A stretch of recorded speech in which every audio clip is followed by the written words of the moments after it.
Welcome to the Big Four Accounting Firms podcast, brought to you by big4accountingfirms.com and the Big Four Accounting Firms YouTube channel. Before we get started, just wanted to remind everybody to support us if you have a chance or if you can. Even $1 helps, and we have a link in the description to a website called Buy Me a Coffee. It's just a way to donate to us and support us. Again, any amount is helpful so that we can keep putting out content. And there's also other ways for you to support us in the show notes to this podcast or on YouTube in the description. In today's podcast, we're going to be talking about the Big Four accounting firms in the UK. It seems to be only getting worse for the Big Four accounting firms in the UK, as UK regulators are now holding a 16-week comment period to understand if they should limit the ability of the Big Four to audit the UK's largest companies. And this is all taking place because of the huge accounting scandals involving Carillion and BHS, and there's tons of others in Europe like Wirecard.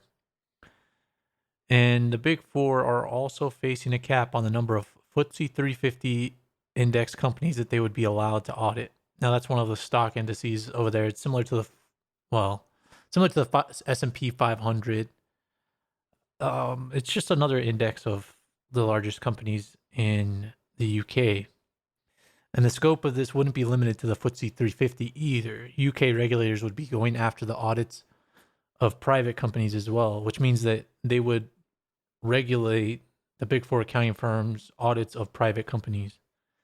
And this is what the UK is worried about, is not only the Big Four accounting firms, but these businesses that are essential to the UK. And I think Carillion and BHS, because of pensions there's a lot of people that had pensions, and those pensions were completely destroyed because those companies didn't have the money that they said they did. And the UK regulators saying they're trying to restore trust in business. Now, it's just my opinion that I don't think government regulators can do that. I think these government regulators try to get involved too much, but I'll go into that a little bit later.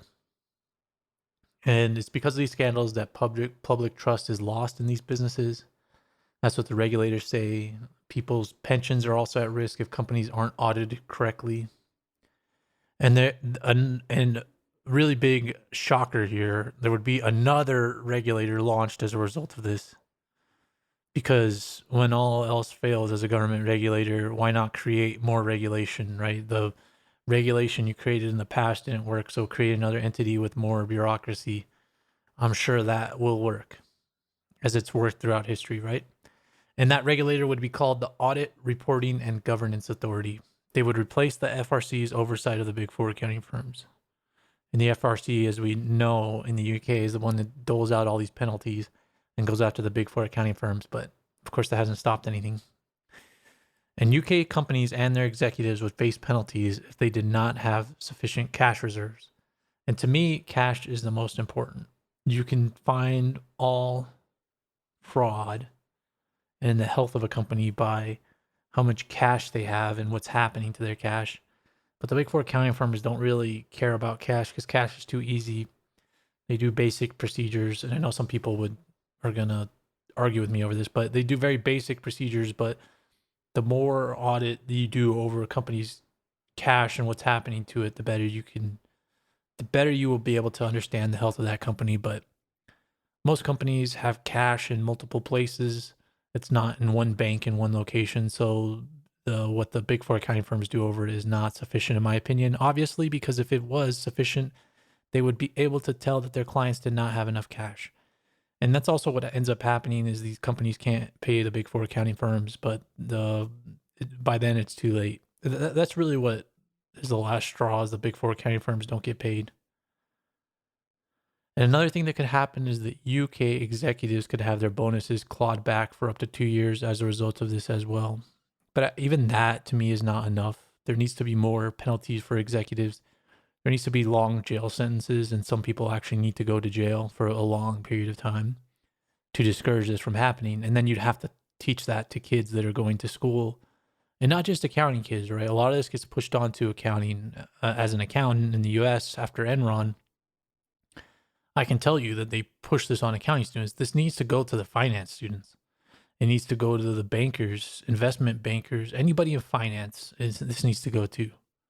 And it's not just cash, auditing cash. They need to talk about leverage.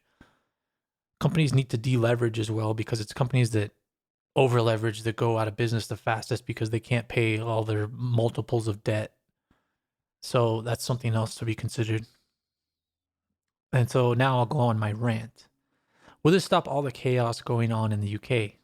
No, because we've seen this before, as I just said. This happened with Enron in the United States. The FBI and the Justice Department destroyed a whole accounting firm, Arthur Andersen, and thousands of jobs along with it. Did that stop accounting fraud or fraud in general in the United States? No, it didn't. We had the financial crisis, which was also related to fraud. And what we learn over and over again, but we have to keep learning it, is you can't regulate ethics.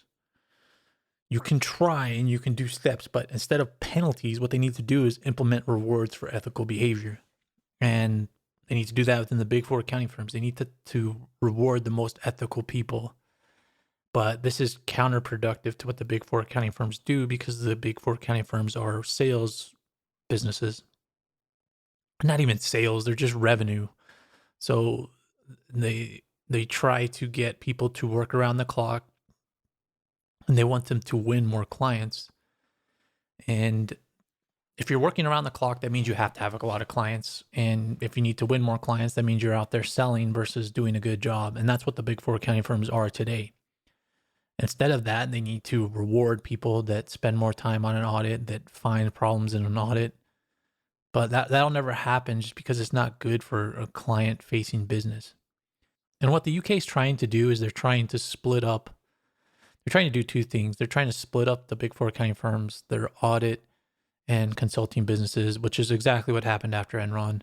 And then they're also trying to limit the amount of audits they can have. But this isn't going to improve the qualities of audits. The big four accounting firms are still going to approach their audits the way they've always approached them. And it's not working. So all these steps they're taking are just beating around the bush, and it's not really going to address the issue. Because at the end of the day, you have to be like, you can push all the regulation you want on the big four accounting firms, but then what is the point of having all this regulations? Who will be auditing the companies? Is it going to be the big four accounting firms or the regulators themselves? Because you could have so many regulators on top of the big four accounting firms that they're basically re-auditing the big four accounting firms' audits. But if all they're doing is showing the big four accounting firms aren't doing their job, then who is going to be auditing these companies? There's something going on wrong here, and it's the audits, but it's also the companies themselves. They obviously don't want to be audited a certain way. Otherwise, they would agree to turning over more information. But there's just no way you're going to regulate the way out of this. You have to incentivize people to do a more ethical job. But I think that means that you have to reduce the workload of big four accountants. You have to allow them to turn their brains on and actually ask questions of their clients. It has to be more independent. It's supposed to be independent now, but it's not really, because the client pays your bills. If the UK is really trying to look at this, they have to come at it from a different angle. All the stuff they're doing right now has already been tried in the past and has not stopped accounting fraud. Also, accountants aren't the only ones responsible for this. It's executives and finance professionals over leveraging their businesses. You have to take this from multiple angles, and there's no way that the UK is going to regulate their way out of this. So that's the podcast for today. Make sure to subscribe to this podcast to get future updates. Also, make sure to subscribe to our YouTube channel. And if you can, financially support us through the Buy Me a Coffee link in the show notes. One coffee equals $1, and anything helps us out. So that's the podcast. Thanks for listening.